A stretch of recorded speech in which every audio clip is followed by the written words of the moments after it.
Hey guys, my name is Hap and this is the AMX 5100. I kind of forgot to make the video by a complete accident. I had the materials for over a week and some family stuff got into the way, so I'll have to quickly do a completely improv video. For the tank stuff I'll just be using my forum article because I'm a bit lazy and I don't really have the time to write a script for this.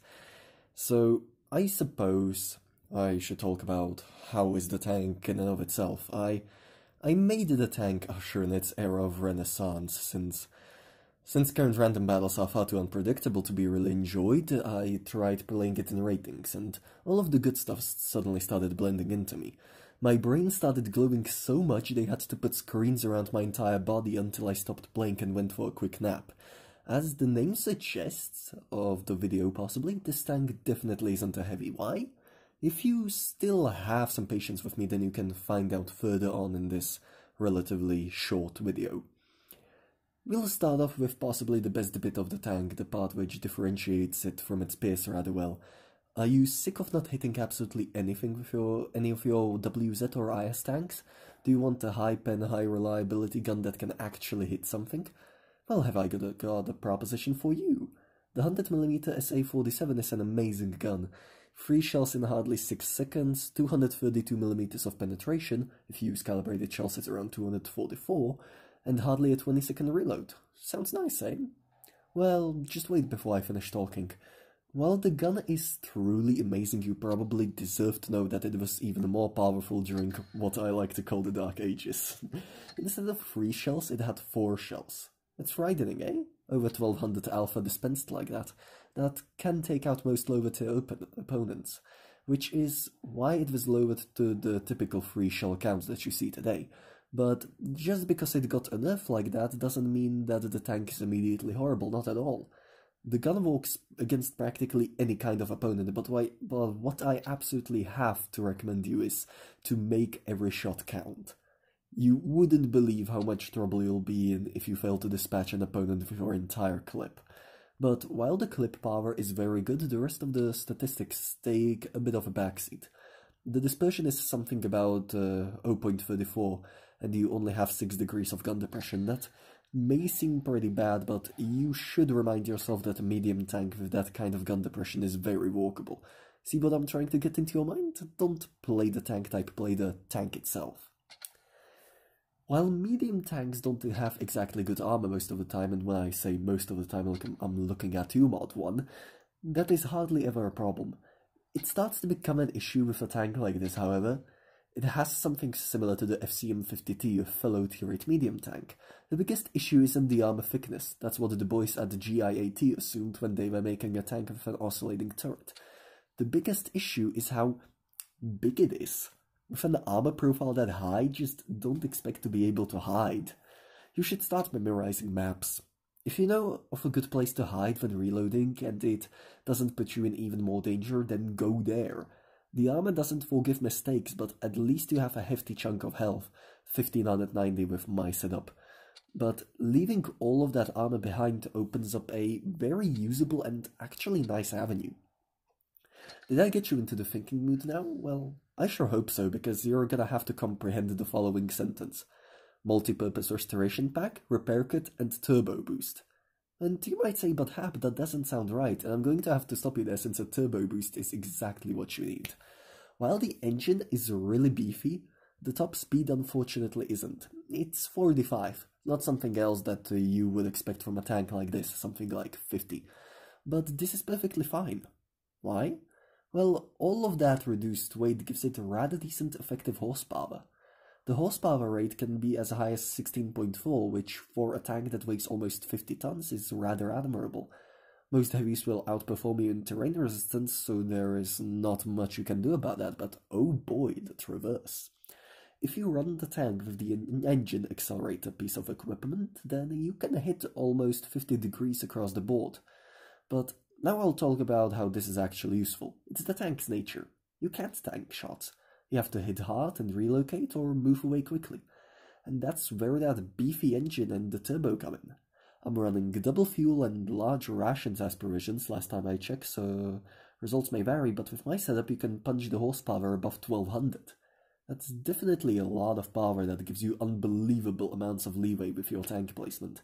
And the reverse speed isn't bad either, it's 20 kilometers per hour, so you won't retreat too slowly.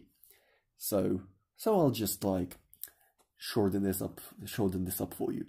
A nice gun, which has great burst damage and a rather decent reload. Mobility, which is pretty good for a tank its size, and it's rather flexible in its roles, which I like to use as support to second line support. As disadvantages, I could definitely say the hull armor is absolutely terrible, and the tank itself needs a lot of time getting accustomed to. Even I still didn't get really used to it, and I'm almost done with it. And the large armor profile definitely doesn't help with hiding. Now that we got that out of the way, I'll put two replays of one of my friends' video. Well, I was trying to platoon with him to like get decent footage, but he got all of it instead, so you better appreciate what he given to you. So I'll see you on Mines, I suppose. Alright then, Mines. Now, I've only really watched the replay once, so I can't really tell you how much it will be, but I can definitely guarantee you that the damage done is over 4k, so it's pretty interesting. Now, a video here is gonna go hill, which pretty much makes sense, and he's immediately turned on the engine boost, so that will make him go a bit faster. That's the important bit about AMX 5100, that you really want to get to good positions quickly.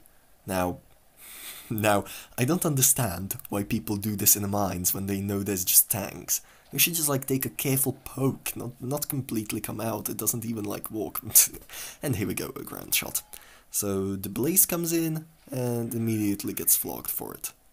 And he then messes up another shot, almost gets hit in return, and now you have to wait. So get out your tea and crumpets and let's just relax. So while the video is still reloading, I think I'll have some time to talk about why I consider this more of a medium tank than a heavy tank. I mean, from all that I've been saying, it seems kind of obvious. The only thing that really stands out is the huge armor profile and the pretty damn good gun, I gotta say. Just this amount of pen, this amount of stopping power, and this tier, where there's not really many autoloaders, is just impressive. I really like it. But boy, is it hard to talk about this thing when you're improvising out of the blue. I tried making the video already on Monday, but I got wasted, so, you know, Easter holidays, you can't really talk about that in detail without people getting confused anyway, but I digress. Maybe I could also talk a bit about how much of a mess I had in my tanking life right now, as I have just researched the IS-7. After 5 years of playing, I have finally researched a tank that most people would want, and unfortunately it cost me like a third of my garage. I had about, let's say, 3 or 4 million paired up before then, but then I had to start giving up certain tanks. Unfortunately, one of them was the Tiger 1, so I'm sorry, but I don't think the Tiger 1 review will be coming anytime soon. In order to compensate for that, however, I'll try and get some decent footage for a tank that's quite interesting, actually. I really like it, and I hope you will too, so stay tuned for that. Anyways, video is already above 3k damage, and now he's just farming this poor ISU. And now he's just noticed that, well, let's say he was very fortunate with the enemy team, which tried to cap the base on mines, which never really is a good idea. It never really is even a good idea to play mines, in my opinion. This ISU, come on. So what the video tries to do here is to get a nice shot on the KB4. The first one completely misses, I don't even know where that one goes. But the second one also completely misses. And the third one actually goes through, but he takes a pretty hefty shot for it. But it should be completely fine, seeing he still has plenty of health. So he's just gonna turn around, and he's gonna see if he can destroy the enemy from any other direction. I don't know what this ISU's problem is, to be honest. He didn't do much better. The Tiger II runs a 105mm, seems like the top gun, but that doesn't really matter. And boom. That's how you get rid of tanks in this thing. You just go for the tanks that you can knock out and not for farming damage if you're late in the game.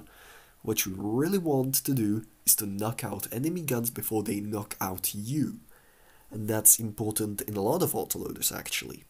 It's kind of hard to actually review an autoloader really well since I've never done it, but here you go, 4,713 damage and amazingly blocked damage. And he immediately fluffs up some medals by completely fluffing this last shot, just for a joke. Anyways, an ace tanker and a high caliber. And he also gets 40,000 credits for it. That's not bad, but he was running premium, so can't really blame him for that.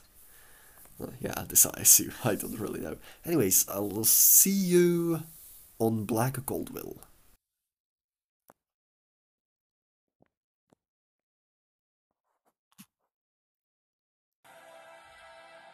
Alright, Black Goldwill featuring me. Yeah, this is one of those battles when I tried to get decent footage and a video got it instead. So yeah.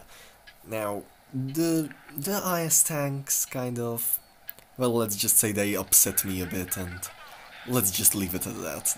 Just imagine going city in basically any map doesn't really work. So yeah. Okay, so I do pretty badly in this one right off the bat, but I think I'll leave the replay to speak for itself. The video is immediately trying to take a pretty comfy position, and while he's trying to do it, I think he's gonna also find some nasty tanks on the enemy team. Oh boy. This should say before, yeah. Okay, I'll be calm. There's an ISU, and the ISU should take a priority, but the video's gun depression kicks in, so it's hardly ideal to do this, and I quickly take the kill. Of course, I also lose some health for it, I think, so I don't really think it matters much. And here's a pretty big issue, a tortoise. That's something you don't ever want to see in a 5100, ever, because it actually has the DPM to combat you, and it doesn't really have that many issues trying to pen you. Then I try and fire, and I completely fluff my clip. And that was very important, because otherwise I would have actually dealt a bit more damage. TF. Yep. I'm running the calibrated shells actually, so you get a lot of AP pen, so it feels very disappointing when you completely miss a shot like that. But here is another pretty big issue, a Chrysler K with hardly any of the armor profile showing, until a video fires at him. Boom! And I'm already perilously low on health, so there's not really much I can do there. Now, where do I even continue? Like, I really want to apologize to the video for like doing this completely improv, and just in the evening. I just really wanted to do it this week, but man, all of the issues that came up in school, all of the stuff that I needed to do completely stopped me from doing it. So right now I'm happy that I can produce the video at this late hour. I think it should be up at today like 10 or 11 PM tops. So you should be able to see it very soon. Now, I'm dead. And the IS-3 is trying to be a big brain genius.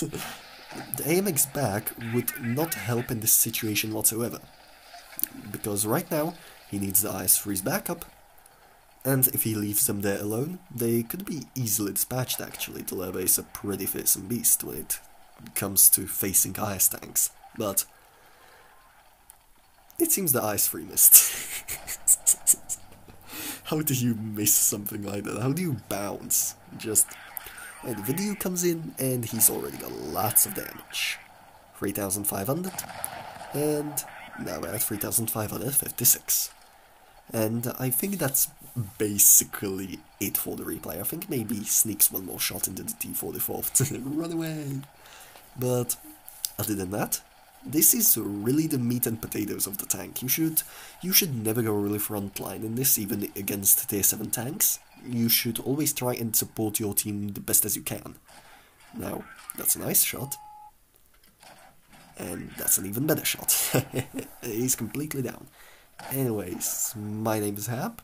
If you somehow like this video, I'm sorry that it's been so improv, feel free to like, comment and subscribe, and I'll see you all later. If you want to join the Discord, just ask me in the comments section and I'll happily provide you the link. Anyways, see ya guys.